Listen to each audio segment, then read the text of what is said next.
Insurance co requires repair quotes on letterhead? My pleasure. My husband and I bought a boat in a storage lot to flip. We spent months of time and buckets of money to fix her up. And we were getting close to being done. The work included painting and rehabbing the mast, the stick that holds the sails, which was being stored in a cradle next to the boat. It was well inside our space, but it did extend beyond the boat itself a few feet, so we marked it with a neon orange safety cone. Just days after painting the mast, my husband called me from the storage lot with the news that someone had damaged it. Turns out the facility's camera caught the rat trap guy drive right into the mast, knock it to the asphalt, drive over it, stop, then back over it. Naturally, he didn't leave a note, but his truck was easily ID'd and he fessed up when confronted. He didn't want to go through insurance. So we worked up a figure based on us buying used gear, most of it not cheap, to replace what was broken and doing all the work ourselves for free. I think it was less than $1,000. And anyone who knows boats will know what a bargain that was. Even so, he decided to go through insurance after all. The agent who called us needed a quote from a business, not just our scribbled estimate. So I contacted our local cheap boatyard for a DIY quote. They'd just store the mast while we did all the work. That bumped the total we were seeking to about $2,500. We spent 5 months trying to get the agent to respond. And when he finally did, it was to say they couldn't accept an emailed quote. It had to be an attachment on letterhead. The rinky-dink yard only sends quotes in the body of emails because they have zero forks to give. He all but called us liars and scammers who could have had their buddy supply this fake-looking estimate. No. Company policy required at least 2 quotes on letterhead to move forward. I confirmed that he would not be able to process our claim without those 2 quotes. Correct. I also confirmed these yards could be anywhere in the state. Correct. I warned him the new quotes would be significantly higher. But he snidely said that was fine, as long as they were on letterhead. Cue malicious compliance. And some FAFO. Having worked in the boating industry for most of my life, I knew exactly who to call. The 2 most respected, i.e. expensive, boatyards in the state. These quotes included the yards doing all the work, replacing all damaged gear with new, storage fees and transportation to and from our storage lot. Both were hundreds of miles away. Unsurprisingly, he called as soon as he got the quotes asking if he could pretty please use the rinky-dink yards. Quote, "Oh, you can't do that. You might get in trouble since it's company policy. Right? We've got to follow all the rules lest someone think we're scammers. Right?" He wasn't happy. A week later, we got a check for the original quote we scribbled down for the rat trap guy. Guess the agent decided to see if we'd just bend over after he called us liars and cheats. No way. I called our insurance, who got on the line with the other agent and gave him what for. 2 days later, we got a second check for the remainder. I'm sure someone spit on it, but I was happy enough to deposit that $14,000. I went through the opposite of this. Daughter hit a car while parking. Offered the guy $1,000 cash. He said no. The estimate was like $2,000 and so he said take it to insurance. I took a look at the pictures of the damage and noticed that most of his damage was on the quarter panel above the wheel well. My daughter drove a Sebring and no way did it damage his car above the wheel well. I pointed this out to my agent. Guy got $750 for the damage my daughter did. The stick that holds the sails, grin.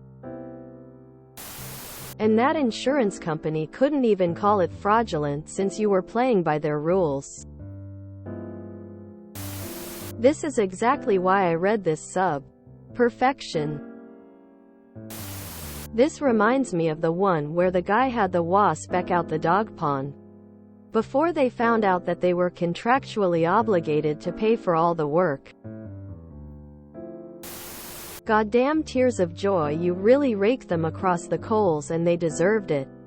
Kinda hope that dummy gets fired for trying to accuse you of lying when he could just as easily Google the business name, call them, and ask them to confirm the quote.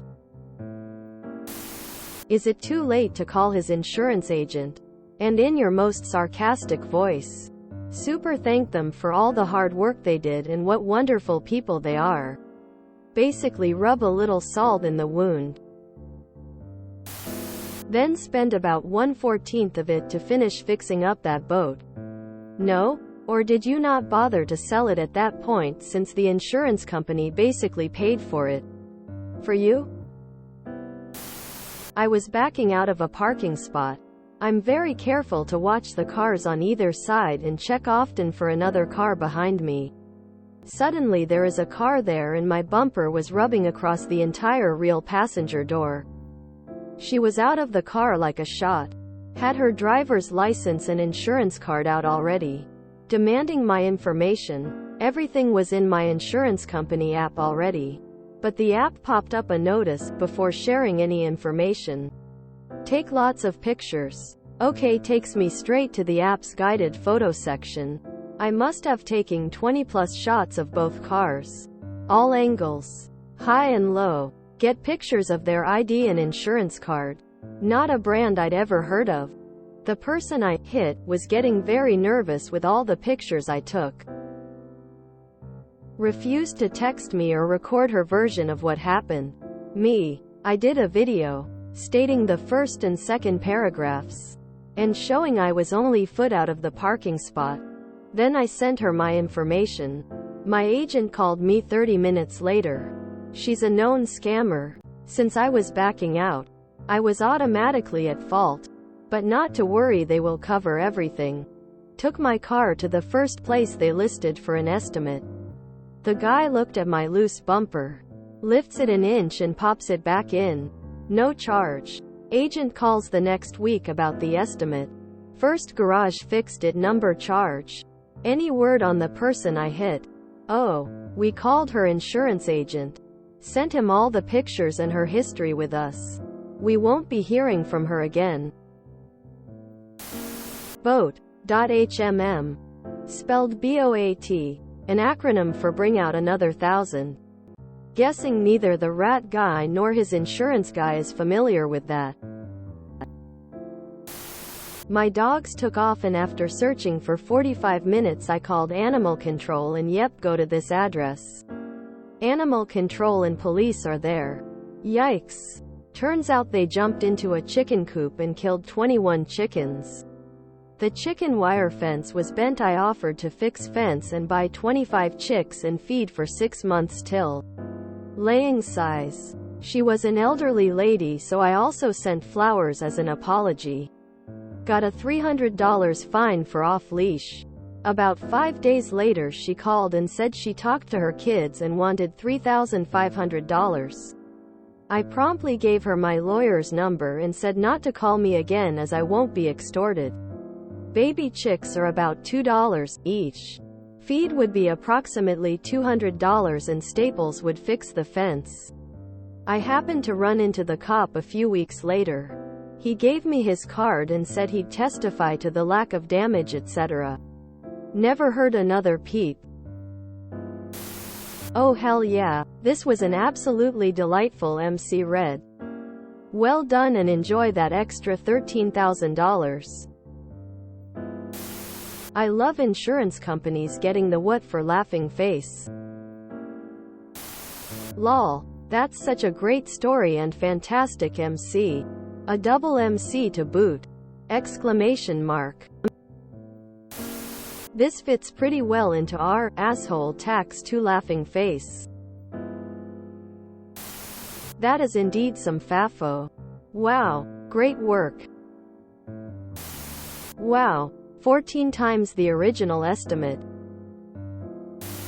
Are you then obligated to use that service to effect the repairs? Well played. It's always wonderful when some jerk wants you to play by their rules and then gets to see exactly what it cost them. Thing of beauty. Good for you. If you enjoyed this video, please check out our playlists full of similar content. Epic Haircast is like doom scrolling for your ears. Please like, share, and subscribe.